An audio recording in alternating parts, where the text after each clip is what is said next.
कि आपने अपने केसेस तो पहले हफ्ते में खत्म कर दिए, अपना नाम तो ईसीएल से पहले हफ्ते में निकलवा दिया। इमरान खान इससे ज्यादा हमें दे रहा था। यहाँ पर बैठने वालों के ऊपर कुछ कोई सुरखाब के पर लगे हुए हैं कि ये आदमी एतमाद और ये जो नया रिजीम यहाँ पर आई, अब मैं यहाँ पर किसको सुनाऊं? यहाँ कौन है मुझे जवाब देने के लिए? ना वजीर दाखिला बैठे हुए हैं, ना मुस्लिम लीग उनका और कोई लीडरशिप यहाँ पर बैठी हुई है। ये हुकूमत इस तरह चलती है। 27 नवंबर को सुबह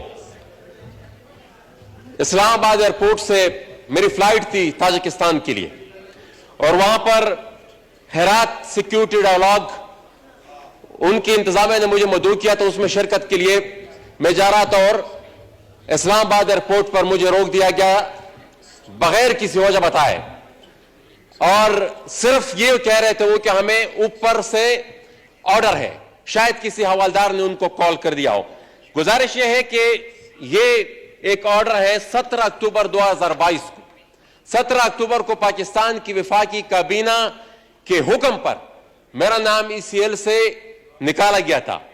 अब उसके बाद 27 नवंबर को जब मैं जाता हूं एयरपोर्ट पे, वो कहते हैं कि आप नहीं जा सकते, और उसके बाद मैं ना जा सका, वापस आए। उसके खिलाफ मैंने प्रिविलेज मोशन भी जमा किया, और आपसे गुजारिश है कि उस मोशन को आप, मैं तो समझ रहा था कि आज वो एजेंडे पर हो गया, एजेंडे पर नहीं, लेकिन वो सबमिट हो चुका है, उसको काइंडली आप प्रिविलेज कमेटी में भी भेज दें। लेकिन जनाब स्पीकर, गुजारिश यह है कि ये आदमी एतमाद और ये जो नया रिजीम यहां पर आई, अब मैं यहां पर किसको सुनाऊं? अब मुझे पता है कि मुफ्ती साहब तो हुकूमत की बिहाफ पर मुझे जवाब दे नहीं पाएंगे, लेकिन यहां कौन है मुझे जवाब देने के लिए? मैं अगर यहां पर अपनी फरियाद करूं भी तो कौन बैठा यहां पर मुझे जवाब देने के लिए? ना वजीर दाखिला बैठे हुए हैं कि उनके बिहाफ पर, या ना मुस्लिम लीग उनका और कोई लीडरशिप यहां पर बैठी हुई है। जनाब स्पीकर, हमने इस एतमाद को इसलिए अदम एतमाद को सपोर्ट नहीं किया था कि हम किसी यहां पर मुराद के पीछे हमारी सियासत थी, यहां पर छोटे मोटे अख्तियारात के पीछे ये होता, ये तो इमरान खान इससे ज्यादा हमें दे रहा था, या यहां पर बैठने वालों के ऊपर कुछ कोई सुरखाब के पर लगे हुए हैं। हमने तो इसलिए इस मूव को सपोर्ट किया था कि इमरान खान ने जो अवामी ताकत थी, जो सिविलियन सुप्रीमेसी थी, उसको अपने पैरों तले रोन डाला था। जो अवामी इख्तियार था वो उसने सरेंडर किया था, और उसी की वजह से जो अदम एतमाद की मूव आई, हमने उस चीज को सपोर्ट किया।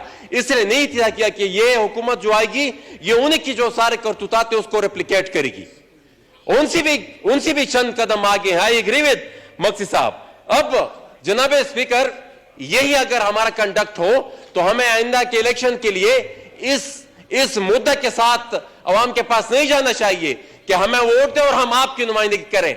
आप इस नजरिए और इस सोच और इस मुद्दे के साथ अवाम के पास जाएं कि हमें वोट दें ताकि हमें वहां पर किसी हवलदार की नौकरी मिल जाए। ये नौकरी की सवा और कुछ नहीं है। ये क्या ये हुकूमत इस तरह चलती है?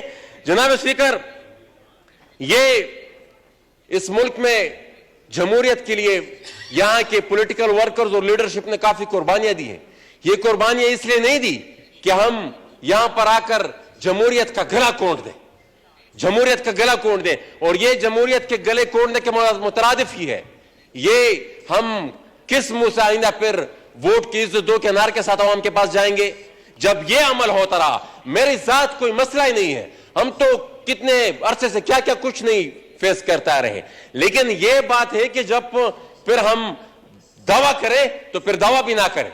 जब हम बात करें और पब्लिक के पास जाएं कि वोट को इज्जत दो के लिए आप हमें सपोर्ट करें, और फिर जब हमें वो इख्तियार हमारे पास आता है तो फिर कंडक्ट हमारा फिर यह होता है।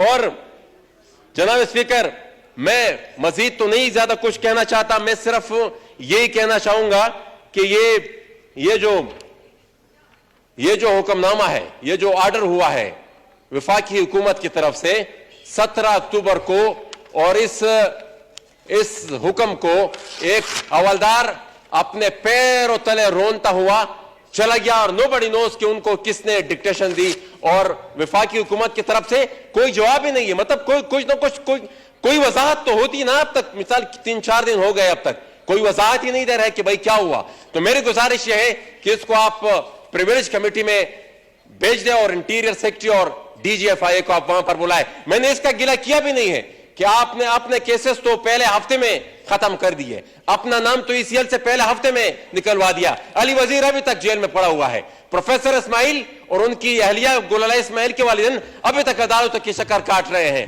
तो ये शायद फिर ये इनकलाब जो आया था, ये जो तब्दीली आई थी, या फिर शायद ये एक सूबे के लिए थी। बहुत शुक्रिया जनाब स्पीकर। Thank you.